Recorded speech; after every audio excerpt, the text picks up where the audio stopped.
right, we are going to get started. I'm so excited to have Denise here with us today. We are going to talk about how to get clarity and confidence in your business finances. This is such an important topic. Obviously, if you can't, if you aren't doing your finances correctly, your business finances, you're going to be out of business. Like, you just are. I always think of like running a business, and we follow this book Traction, and it talks about 4 parts of your business: marketing, sales, finances, operations. You need to be working in all 4 of those, what I call buckets, consistently. I know it's hard if you're one person. That's why you need to have a team working with you. It's too much to run all 4 of those buckets by yourself. I know. I tried to do it for about 25 years, maybe 20 years. But having people who are A+ players in each of those categories. So marketing, sales, finances, operations. You need all those 4 pieces to run a business that's successful. Again, how to clarify, how to get clarity and confidence in your business financing. And we have Denise here who we're going to be talking with. So just some housekeeping to get us started. If you have a question during the presentation, type them into the chat. You can see there's already a conversation going into the chat, and we will answer them at the end of the presentation during the Q&A. So just to get to know us a little bit, we're Home Designer Marketing. I am Debra Scarpa. Ashley is my project manager. We also have Taylor helping us today. So if you have any questions in chat, she's kind of helping out there. Who's also amazing. We help interior designers get found online, win their dream clients, and streamline their processes. So we are here to guide your business to success with branding, websites, marketing, local SEO, and helping you improve your processes. Just to give you a little sneak peek of like some of our work. Here is a sample of one of our brand transformations. So here is one of our clients before, and here is her website afterwards.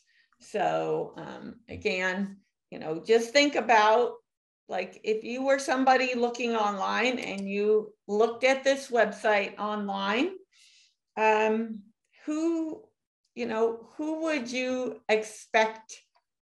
Who would you trust more for your project? This company or this company? Or who would you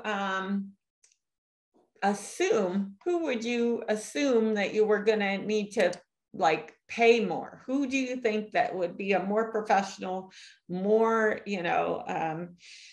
that would charge more for their services, that you would want to contact? Absolutely this company versus this company. So that's how important it is. I know, I just got that message from Denise. Yep, I know, we're good. Okay, I'm gonna let Denise here, who is in the webinar today, who we're gonna have, like, I'm super excited about this conversation that we're gonna have. She is so good at what she does. So I'll let you introduce yourself.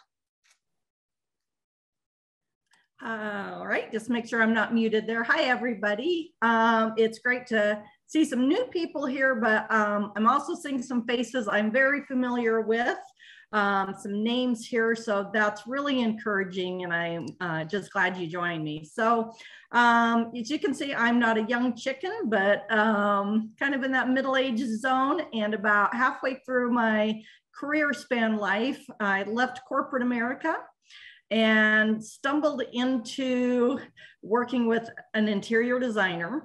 And that was about 20 years ago, just going on 20 years ago. And I found this world I didn't know really existed like this. And it's been a tremendous and thoroughly enjoyable journey. So I have my CPA license, figured out that the interior designer world is very unique compared to any other accounting work I'd ever done. And that most designers are working solo, like Debra was just saying, all these hats we try to wear, right? And we convince ourselves as solopreneurs that we can do it all. But hopefully fairly quickly we realized that getting a team really does help, and so are the tools. That was the thing I realized really quick, is most accountants were trying to put designers into QuickBooks because that's what most accountants know, especially tax people. And I found out real fast that it doesn't work. So that's just kind of how I stumbled into this. And just over the years, I've had the privilege of just working with great designers. And once they realize you're there to help them, I've been blessed that, you know, through word of mouth, like got a few of my clients are actually on here. So it's just great to see that. That sounds great. I'm so excited about today's agenda. So how to get clarity and confidence in your business finances. We'll be covering the best practices, including business and professional finances, softwares, tools, compliance requirements, things that you might not even think about, how to set a marketing budget, and how to select the right CPA so that you can feel confident in your next step to making financial decisions in your business. So we have a ton of stuff to talk about. I'm super excited. Let's start off with talking about what is a CPA and what do they do? I know it sounds basic, but I think people get CPAs and bookkeepers like mixed up. Yeah, you know, so it's interesting. When I was in the corporate world, I had a master's in accounting, and it was the perfect fit for the work that I was doing. I knew going out on my own that most business owners know to find a CPA, you know, those different things, insurance agent, so forth. And so I got my CPA, kind of honestly, it was a marketing tool for me to have small businesses find me by being a CPA. But through that process, many of you on here are probably NCIDQ, gone through that process perhaps. And so you understand for a CPA, it's kind of that same thing where we have an accounting degree, but there's a huge exam we take, as well as having education, but also work experience under another CPA. And that is actually how I stumbled into interior design. One of the things a lot of people think, and I get this every time I meet somebody new, oh, what do you do? I'm a CPA. Oh, you do taxes. Well, I don't do taxes, income taxes. I don't even do them for my own business or for my husband's real estate business. And if you're a female or you maybe have a spouse that you've had children with, my analogy is, you know, if you go into labor, you're not going to call the cardiologist, right? But yet they're both an MD, right? You're going to call your OBGYN versus the cardiologist. Both are MDs, both have medical training, but then they went through another level of, you know, fine tuning and getting into a specialty. One of the things I don't think Debra had mentioned on here is I'm also a CDA, which is a certified design accountant, because this is a very unique industry. And so just when you're working with a CPA, it's that higher level, but also be mindful of their specialty. Just because they're a CPA doesn't mean they know design. Just like I know basics of tax, but I sure don't get into doing and preparing the taxes. I'd leave that for another specialist. That sounds great. That sounds great. And I know we talked about it a little bit, but for an interior designer, like what things you know, what is the difference between a CPA and a bookkeeper? So if I'm an interior designer, like how can a CPA help me versus how can a bookkeeper help me? Like, why should I not go to a bookkeeper for the things that for CPA kind of tasks? Does that make sense? Yes. You know, over the years, when I tell like my friends and family what I do, that I work just with interior designers, sometimes I'll hear them repeat back to me or maybe tell somebody else, oh, you work with decorators. Well, if you're an interior designer, you understand there is a big difference between a decorator and an interior designer. And I always think, you know, the decorator can pick out the pretty fabric and the pillows, but a designer can work with the architect and, you know, just truly do that entire home experience, whether it's a new kitchen, a remodel, a new build. You know, you can get right in there at a professional level, talking with the architects, the builders, you know, going beyond just the pretty pillow and the fabric. And that's the same thing with a bookkeeper. You know, a bookkeeper can do your basics, you know, write the checks and things, but they're really just picking out pretty fabrics and pillows. They're not getting into that in-depth level of analysis and, you know, looking at it truly from that higher level, like you as an interior designer can do. And again, like I mentioned, you know, just because somebody's an accountant doesn't mean they know your industry. Find somebody like myself who specializes in what you do. Yeah.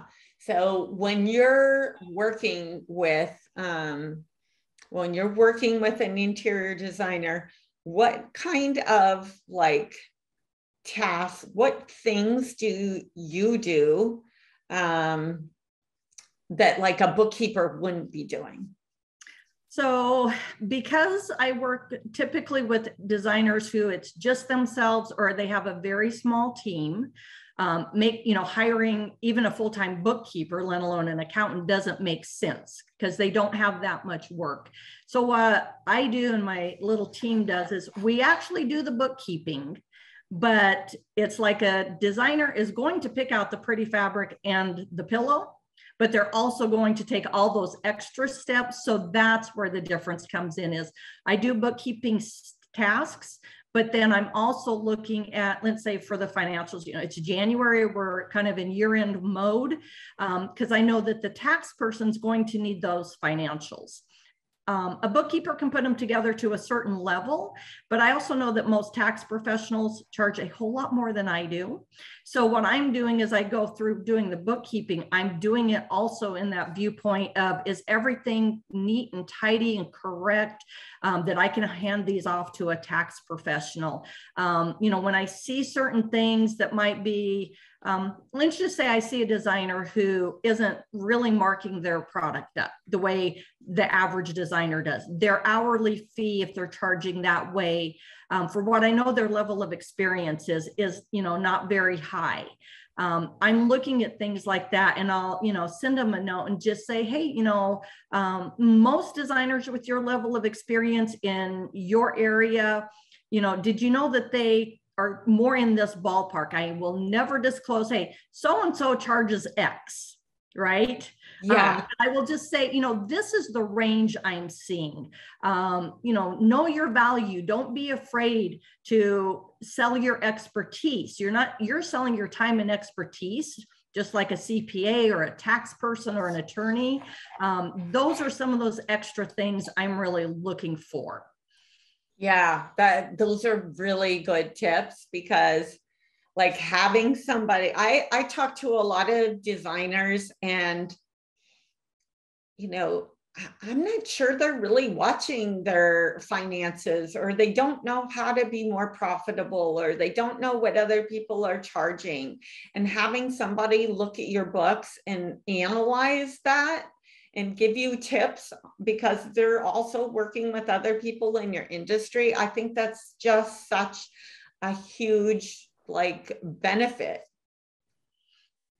You know, and one other thing, and this might kind of go a little more to another slide, with the Wayfair Supreme Court decision about sales tax, you know, that's another thing is, like I have clients, not in every state, but a lot of states. I kind of joke, you know, I work border to border and coast to coast, even into Puerto Rico. So somebody that kind of can look at those different levels and at least be alert, you know, to, oh, are you doing a project in a different state? Hey, we need to find out whether or not you've got some other compliance things, which kind of, I think, goes into further conversation. Yeah, we'll bookkeeper's talk about probably that. not going to look at that though. You know, yeah, a bookkeeper's going to say, you're the business owner, it's your deal. You figure it out, not my problem. and as a business owner, you might not, you know, you might not even, you have so many things that you're, you know, thinking about that you have to do every day, that's not probably on your radar, is to understand the changes in the laws. So what makes the finances for interior design businesses different than other types? I know you were just talking about that a little bit, but you know. So when I worked in the corporate world, I think I worked in 5 major different industries. I worked in healthcare. I worked for a gentleman that owned, I think, 15 Burger Kings. I worked for Enterprise Rent-A-Car as a district controller. So very different industries. But going from one to the next, it was like, you know, being the zookeeper and just taking care of a different kind of animal. And when I started working with interior design, I very quickly realized I'm not just in the same zoo taking care of a different kind of animal from an accounting standpoint. I was now kind of in one of those African safari, you know, out of Africa type of experiences, that for just, not that it's a, you know, bad thing, it's just, it's that different. And the biggest thing over the years that I've tried to figure out what is different, you know, why does it click with me? Some people might be able to attest to, they hired an accountant and that made a bigger mess because the accountant didn't know the industry. And then I've come along and cleaned that up. And it really is an industry. And the biggest thing is it all stems from a project management standpoint. Is everything in the finances pretty much stems from the fact that you're making selections for your project. And we'll talk about software coming up, but you know, where your bread and butter comes from is you're in essence a reseller, in addition to being, you know, so talented with finding these selections and everything. So it's a project management based finance system. You know, what's your profit margins on what you're selling, your design fees, you know, the delivery fees and the freights and all those moving pieces. You know, it's all intertwined, and that's what really makes it different. And then you have the sales tax issues, and you know, do I have independent contractors or do I have employees, and blah blah blah, you know, and it just really kind of, you know, you're not just doing a, you know, mine is really simple. I sell a service. It's very straightforward. I don't have sales tax to deal with. I mean, I have little overhead expenses. It's really simplistic accounting for my business. Yeah, absolutely. But you're absolutely right. Like, you know, interior designers are like, there's so much that they have to track between, you know, the like maybe subcontractors or products or their services. They're like, there's so many different moving parts. It's, you know, it's really the perspective of a lot of people are interior designers aren't professional in doing it as a hobby. And I hope that I'm not like, obviously that's not what I think, obviously, but I've had multiple people say that to me. And, you know, it's so important. Like, your business is actually so much more complex than a lot of other businesses, because you're not just selling one product. You're not just selling one service. You're actually selling multiple. And to run that type of business, like, you really have to keep an eye on your finances. And that's why it is super important to work with a CPA or a bookkeeper or people that specialize in, you know, working with interior designers, because they understand all those moving parts. And it's important to be tracking them and keeping an eye on them, especially as your business grows, because I know from being a business for so many years that as your business grows, systems start breaking apart. Like what worked for a smaller business is now not working. Like maybe you were doing everything, by hand with your finances, and then you grow and you have, like we have one of our clients who has 17 projects going right now. So there is no way that you could run 17 projects if you didn't have those processes and systems down and team members, right? Yeah, and I think this is kind of crosses over also into when we get into the software tool, because of, every one of these products, a Walgreens, for instance, they're selling a lot of different products, but they're buying it already done, whereas a designer is, you're picking out this specific fabric to go with this specific chair to go in this specific room, these specific accessories. I mean, that's a lot of project management, and it all has to tie to those finances, and especially through COVID here, so how do we handle that? Oh, we selected this, the client paid us, we paid the vendor, and now it's on back order for eternity and we got to pick something else. You don't want to that, and it's all tied back to the finances though. Yeah, absolutely. What do you see the most successful interior design businesses implementing that increases their finances? Like that's a huge, I think that's really important. That's why you need to work with a CPA and a, finance person that knows the industry, so they can give you tips on how to do that. And I might sound like a broken record about the software and the tools, but that is huge. I see that so much different because there's very few software choices out there. I mean, 20 years ago, there were 2 that I was aware of. There's a couple more that are pretending to be in this space. But because of that project management piece, how you're trying, because that's your profit driver. And if you're not managing at that level, you've got to go to the nuts and bolts. You can't do a new build and worry about the roof if you didn't worry about the foundation and the framing and all of that. And so you really got to, your tools in your tool chest and the people helping you manage them.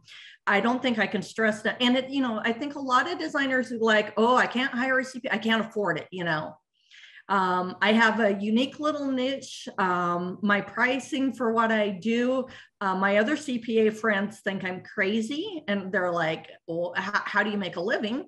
But it's because I have these processes, like Deborah was just saying, those processes that work. I keep it to this is what I do. I don't go outside my box. And because I'm watching for those things. And when I see like a designer switch over from a tool that's not working, and they start seeing how they can look, oh, this project is making this much at a glance, or, oh my goodness, my staff forgot to put in freight. I'm losing money right there because we didn't bill the client for $500 of freight. And being able to quick glance see those things, I just, is really where, that's where the money falls through the cracks, is what I really see. Sometimes it's not so much about increasing the revenue. That's a little easier. Make sure your profit margin, your markups, your charging. But what about all those things that we might not have remembered to charge and tracking it? Yeah. That is so important. And another thing I've also seen, especially newer designers, is they're almost afraid to charge their clients what they're worth. They almost, because they're concerned about getting clients, which is where you can come in and help them with that marketing. It's like they almost feel like they kind of got to give it away for free, almost. Definitely not what the market value is. I've seen a lot of designers struggle with that. Yeah, absolutely. And I always think that, like, you need to be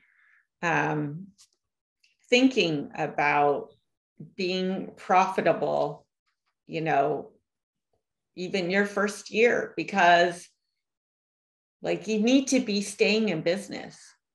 You know, you need to make sure that you're doing your finances so you can be sustainable. Like you're not helping anybody if you end up out of business, if that makes sense. Like those clients want to come back to you, you know? And what do you see the most successful interior design businesses implement that increases their profitability?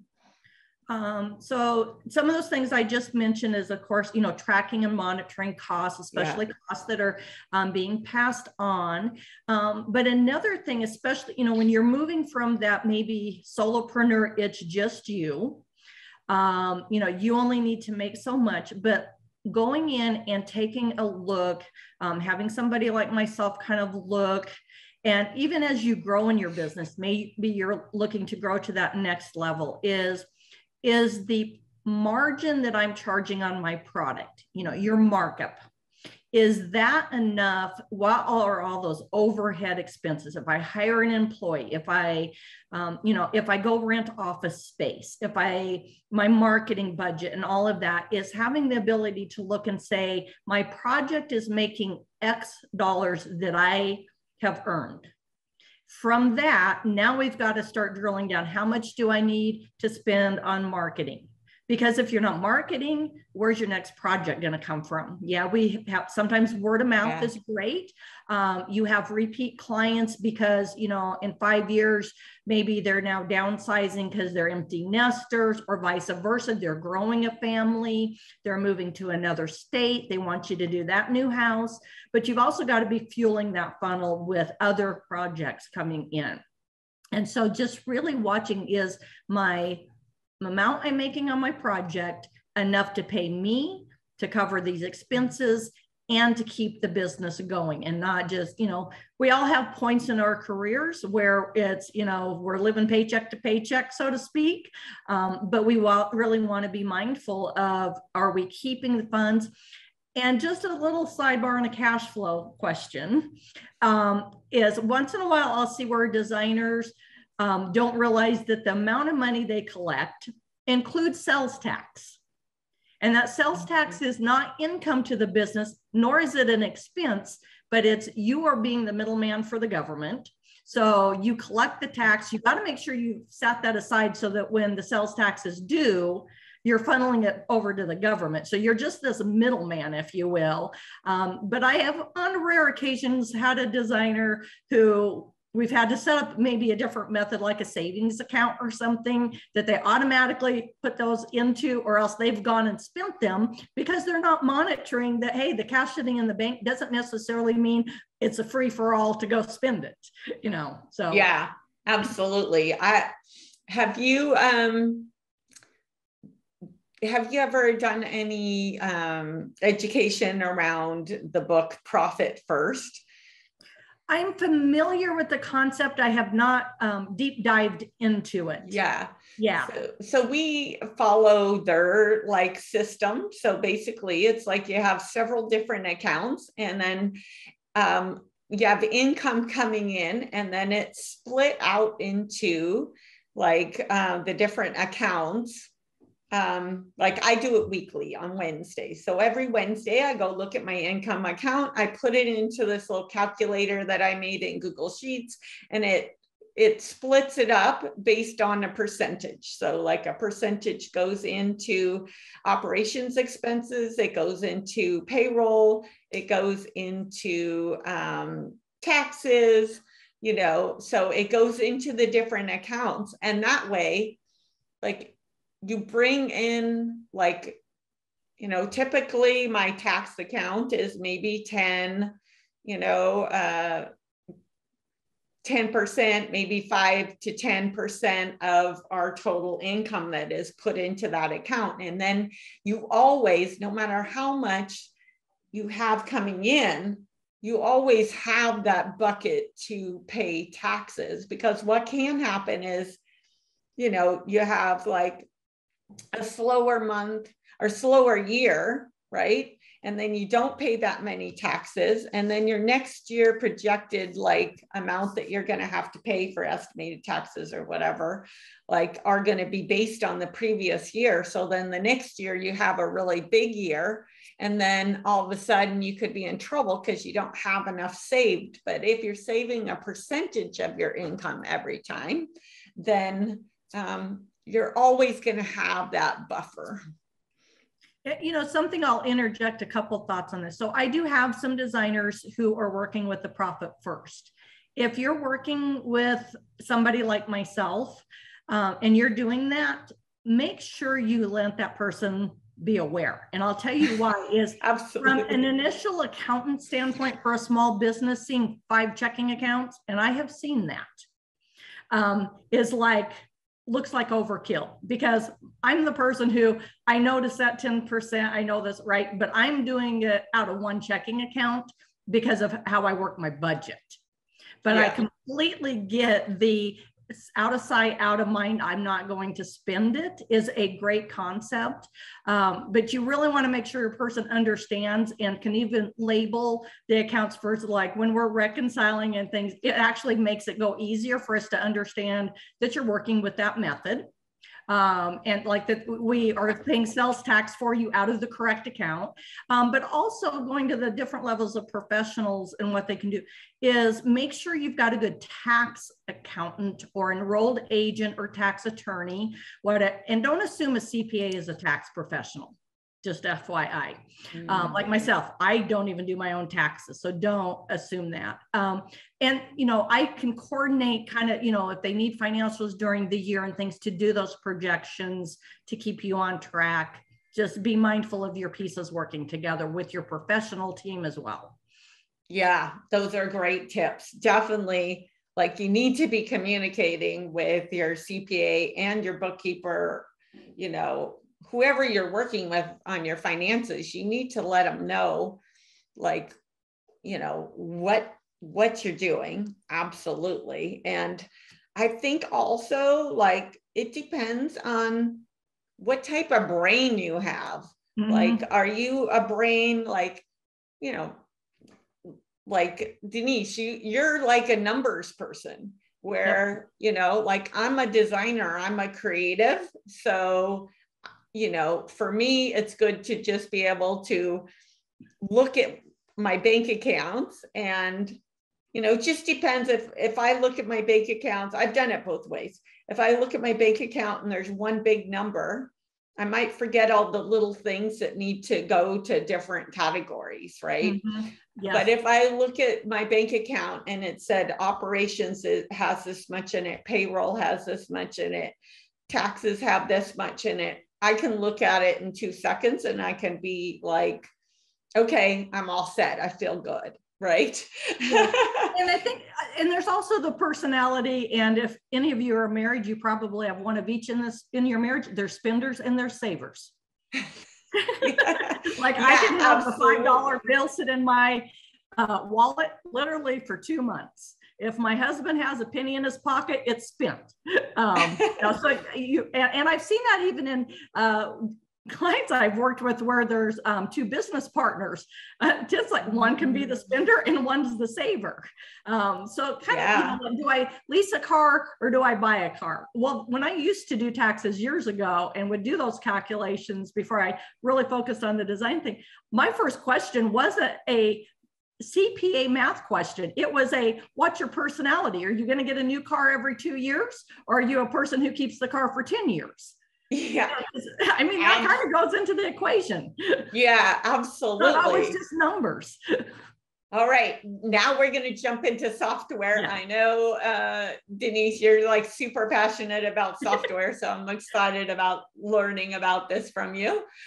So actually it's not so much the software per se, it's that it's a tool.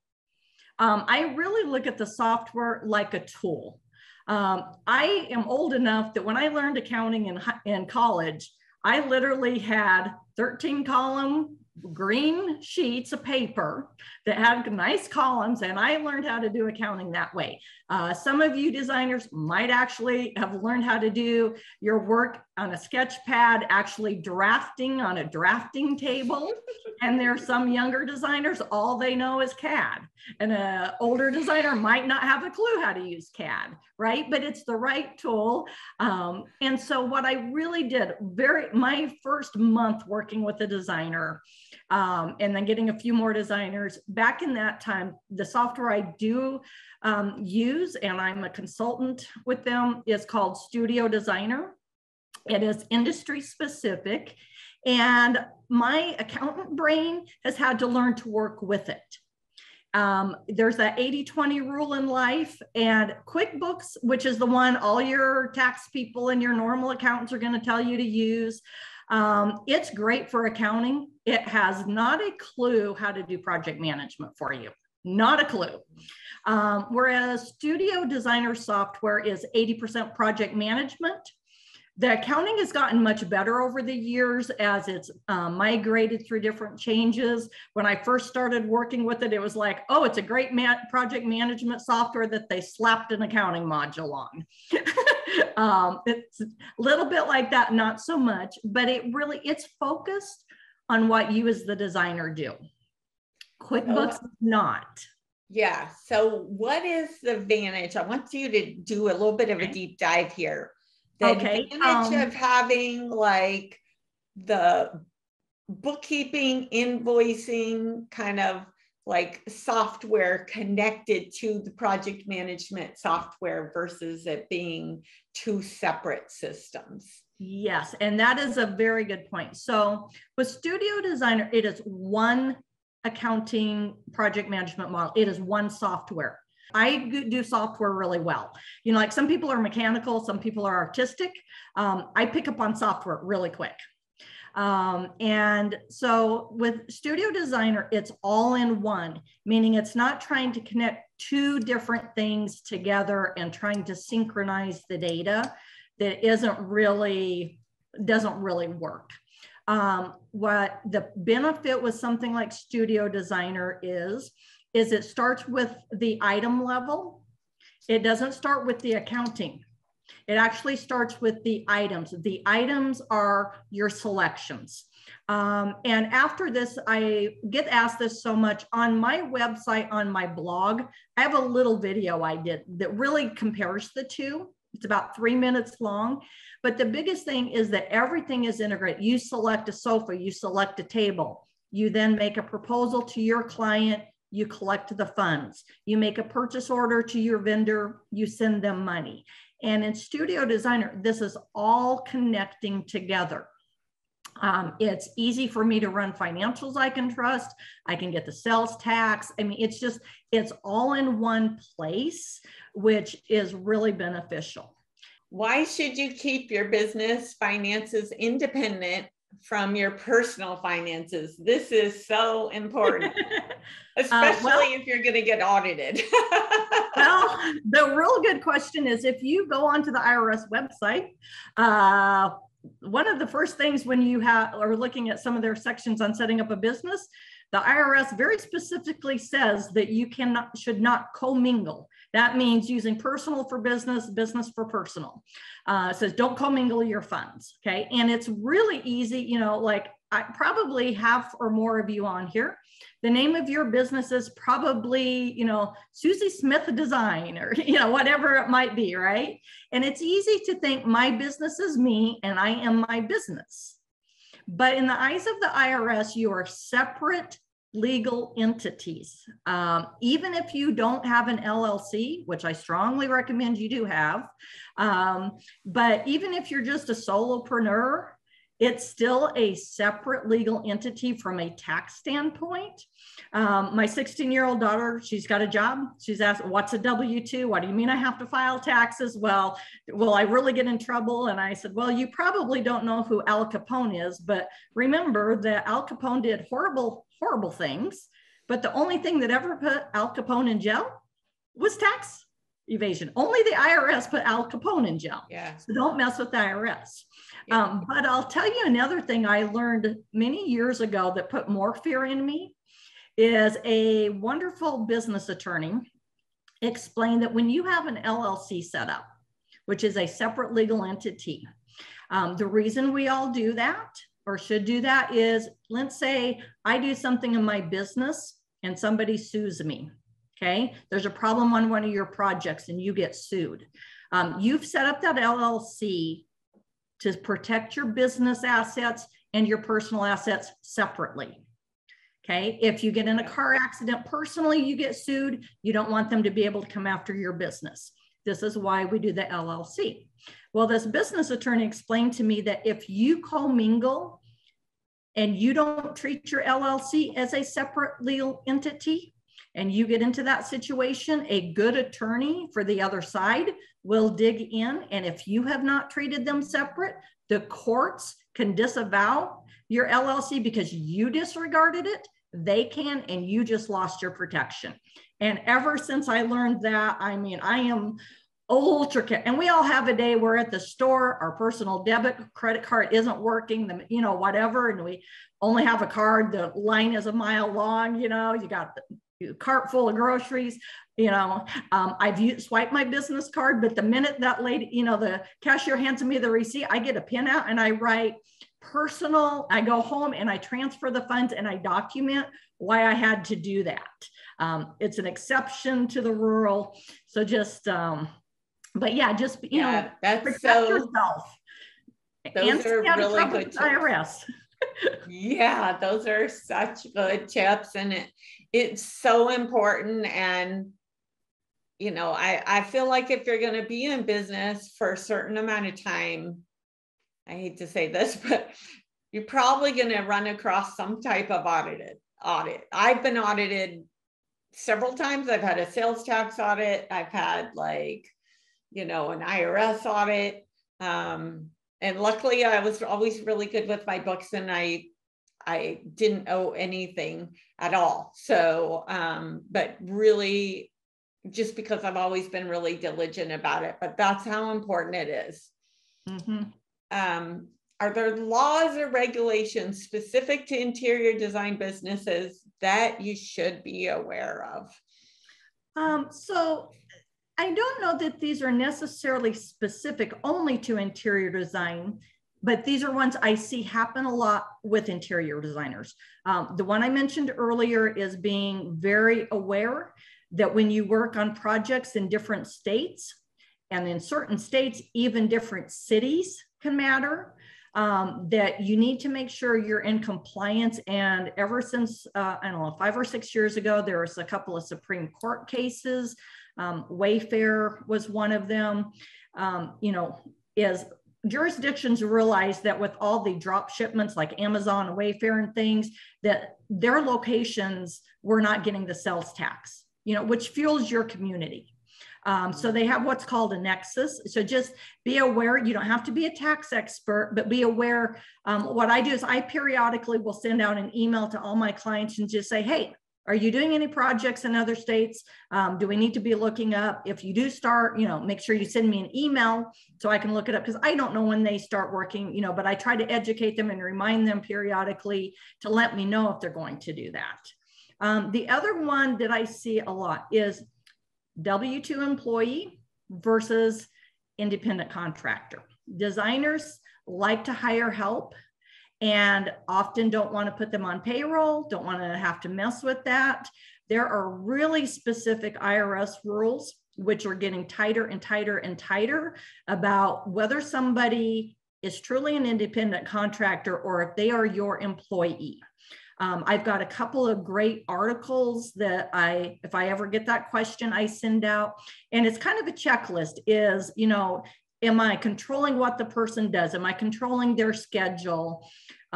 Things like that. And I will always err, even especially my own business, I always err towards make them a payroll employee, put them on a W-2, because that you can't go wrong. If the IRS audits you, You have an independent contractor and they go, oh no, that person was an employee. They can retroactively say they should have been treated, all those payroll taxes you should have been paying, and payroll tax penalties can be up to 50, that's 50% penalties.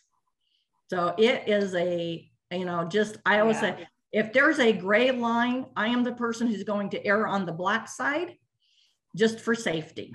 But it is your decision as a business owner. So just be aware. A lot of people, oh yeah, just, gonna hire them and let them do their own thing, but they're not really doing their own thing. Yeah. Oh, I think like those are all really, really good points, because I know I've just seen a different, these are more like, graphic design studios in the past, but I've seen multiple companies get into trouble with that, with employees, and making sure that you have somebody that is keeping up on the changes and the laws, because I'm in California, like my business is in California. And if you hire somebody, like you can't really hire even a subcontractor here for certain, if the law is, if you're hiring somebody that's going to help us with marketing services, then we need to bring them on as an employee. If we're hiring, even like we can't do it as a subcontractor, or it's against like the rules. If we hire somebody that's a bookkeeper, then we can hire them as a subcontractor, because we're not like reselling their services. If we hire somebody who is out of state, like that's out of state, and we hire them as an employee, we actually have to make it so we have like a business location in that state, where it gets really complicated. That's my point. It gets really complicated of like, so like if you have an employee, a subcontractor that's out of state, and you want to make them an employee, it can be very difficult without opening a location. Or if you have somebody that's like in California, if that's where you are, and you want to hire them as a subcontractor, it could be a problem because you have to make them an employee. So yeah, and there's a huge difference across states. Yeah. Yes, exactly. Yes. And they change too. Yes, so they do. Something to keep an eye on, right? Yeah. I know that we have like a few more slides and we have just a few minutes, and we want to get to the Q&A too, but I want to make sure we just quickly go over these ones. What are the advantages of using a CPA that specializes in working with interior designers? We kind of already touched on that. Is there anything, Denise, you want to add to that? I'm actually just going to kind of target that last few words on that slide, or doing it yourself. There you go. Because again, reach out, whether it's to myself or somebody else, you might be surprised that it might not cost as much as you think. And in the long run, and this is, you'll see this on my website and in different things I do, I have a little tagline, relieving mental clutter. Because the two sides of the brain, I can go and say, oh, it's a beautiful fabric. Please don't ask me to actually create the window treatment. Same thing is, you may be the person who can do all your own bookkeeping, but it probably is going to take you 10 times more time. And it's also going to zap your creativity. That's the biggest thing I see is designers will say, I can go do it, but man, it just, it takes away from my creative mind. It's like me trying to do taxes. I could do my tax return, but I don't like it. It takes me a whole lot longer, and it just mentally zaps my energy. So I hire somebody to do my taxes. There's things, I love to garden, but to mow the lawn and trim the trees, yeah, I could do it, but it's, those are things I hire so I have time to dig in my garden and do my veggies and my flowers. Yeah, what I definitely see, and I've been in business over 30 years, and for many years I tried to do everything myself. And I ran a really good business, but I was limited to how much I could grow. So I think that it just depends on like what your goals are. If your goals are to not really grow and just take on a few projects at a time, so you have the, you know, time to do everything yourself, you know, and you're happy with that, there's nothing wrong with that. But if you want to grow and get to that next level, then it does take, like my business didn't really start growing till about 8 years ago, when I really started bringing on a team and getting help and hiring people that were A+ players in all those different buckets, you know. So, you know, it does, I always think it depends on what your goals are. If you're okay just taking a few projects and doing things yourself and keeping small, or do you want to get to that next level and really build this like amazing business that you've always dreamed of?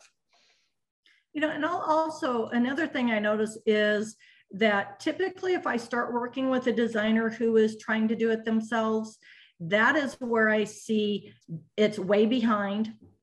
You know, they haven't done it for 6 or 8 or 10 months. If there are those, say, freight expenses, those things you could have passed on to your client project and gotten reimbursed for, you know, you can't go back and do that. So that actually can pay for itself and then some, because it's being done timely and kind of, you know, another set of eyes there. So that's another reason to do it. And you're not spazzing because your tax person is hounding on you. We got to file your taxes. And you're like, ooh.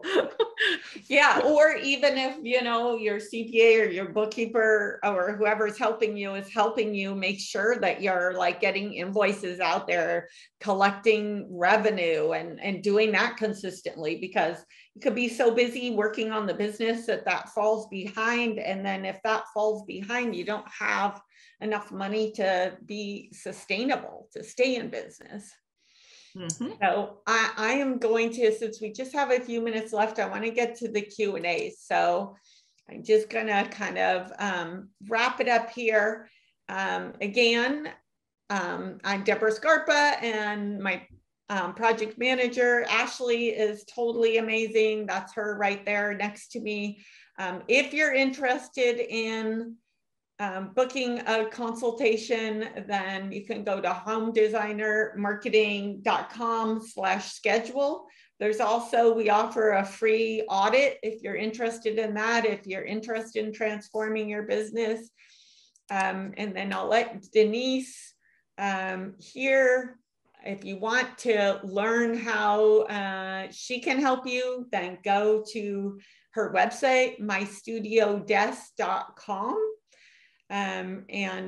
Or you can follow her on Facebook, My Studio Desk Designer Accounting.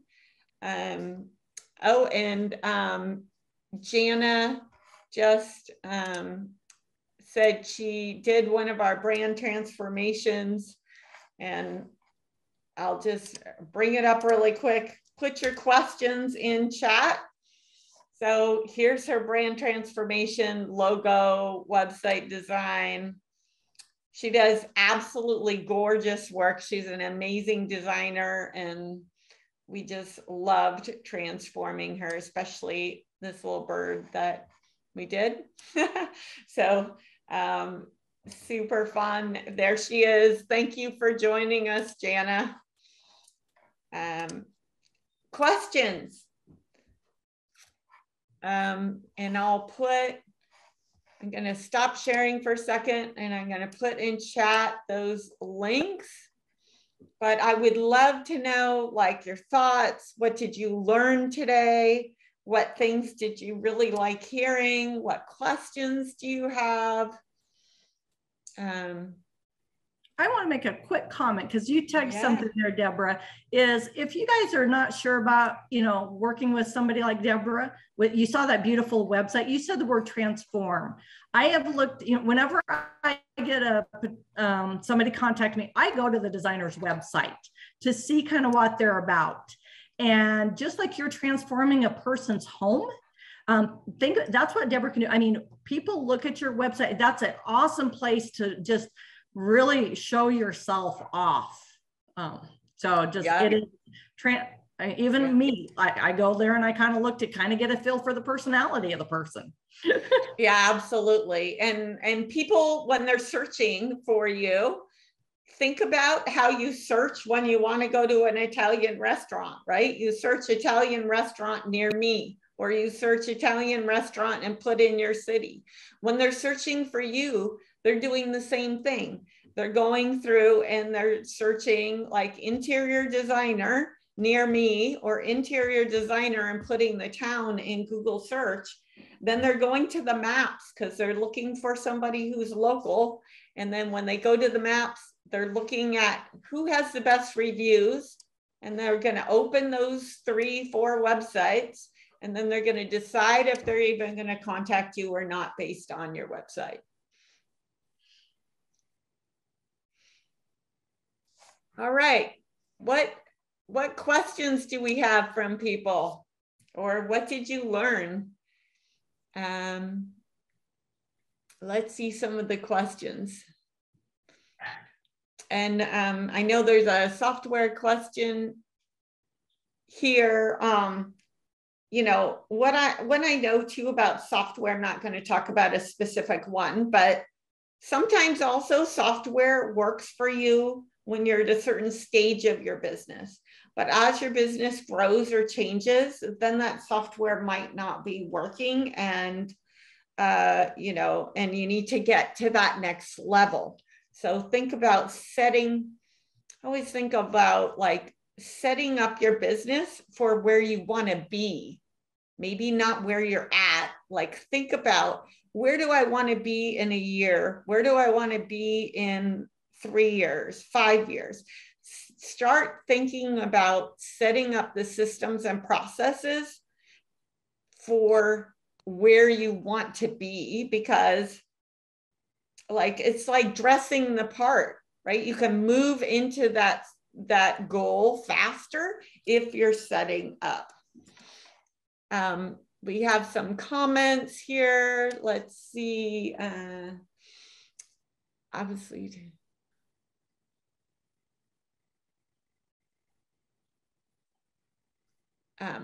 Why don't you, Emmy, why don't you book, feel free, anybody who's interested in our services, to either book a consultation or sign up for a free website audit, and we can talk with you then. Let's see what some other, feel free, Denise, to comment about any of the things. And yeah, so Susan's asking, and I did put a link there to my little video. It's called Why Not QuickBooks, but Ivy, or now House Pro, and QuickBooks kind of go together. So you can kind of, I do a little screen comparison where you can actually see that on that quick little video. And right below that on my blog, I also have an article, Why Not Ivy? It's, you know, for the growing business. It's got its place for sure. But if you're looking to grow, then you can definitely may want to do that. Studio Designer does not have a free trial. However, they don't block you into an annual subscription either, like some other. So it's a month-to-month subscription. If you do sign up for an annual subscription, it's cheaper, but you can definitely do that month by month. Just keep aware that any of these cloud-based software, if you disable them, you know, discontinue your subscription, your information goes too. So you want to maybe download reports and things like that if you're going to quit their service, but they don't lock you in. Studio Designer software, I haven't looked at their exact pricing since, but I think it's right around $50 a month. I know it's cheaper than QuickBooks Online, unless you somehow got a phenomenal discount through an accountant wholesale. And if you're using Ivy, House Pro, and QuickBooks Online, Studio is actually quite a bit cheaper. Yeah. Yeah. And I think about, like, the software is a tool. Yes. Like you need somebody who knows how to use it and knows, you know, you might be really good at that, but you know, for how much you guys are managing, Yeah. You probably That's are a going to huge need some piece. help. Yeah. And, you know, think about how many maybe spreadsheets and everything else that you maybe have going to expedite your projects. Yeah. Yeah. Somebody is asking what software is great for drawing. Do you have one that you would recommend, Denise? Well, that's not, yeah, I just worry about the yeah. project. Maybe some other people in here have some recommendations for you. I'm trying to think of software that I see expenses when I come up. Yeah. There's so many there are some newer out ones, but Revit, I've seen Revit come through on the expenses when I'm doing the credit card posting. Yeah, that one ask me local show or delivery services that designers like, I can help you with that. Exactly. Exactly. Well, thank you so much, everybody, for joining us today. I've really enjoyed everybody here. And again, if you're want to learn more about Denise's services, go to her website.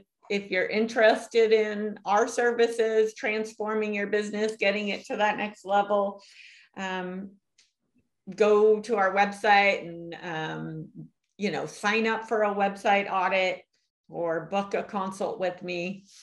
Yeah, and on my website, if you just go to the homepage and scroll down about halfway, there's a section with my 3 core things I do. The monthly package is my core thing where I do your bookkeeping every month for you, like we've been talking about. And just right below, there's a video, and it's me, and I go through and I explain how my process works. So that kind of answers probably 80% of your questions up front with that little video. And then we can continue a conversation if you want. Perfect. Okay, thank you so much. And thank you a ton, Denise. This was such a fun conversation, and I learned a lot. I love learning from other people and having these conversations. So thank you. Have a great day, everybody. And we wish you the best. Okay. Thank you, everybody. Bye. It's been great fun.